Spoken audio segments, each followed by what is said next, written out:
Mari. I just started my Option E experience, and now we're at the Warsaw trip. And during this time, we've met a lot of inspiring entrepreneurs, which gave us pretty good idea what we have to do during the course and like whole understanding about entrepreneurial journey that we are about to embark.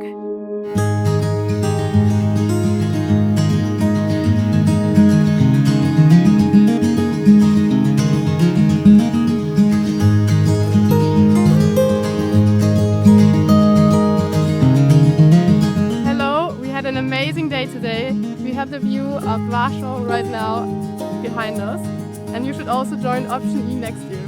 Yeah, it's been an amazing experience. The field trip is awesome. We are enjoying a lot. We're learning. We are having fun. So I think that's the perfect thing you can ask for from a special edition. Option E!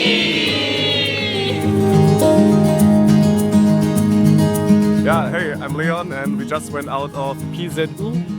They're doing everything, insurance, health, and many more, and we were at their innovation hub and got like a really nice introduction about what they do, how they do, and how we can contribute in the future about it. Then we went up all this really big building and had a wonderful view over Warsaw, so I can definitely recommend taking this trip, take Option E.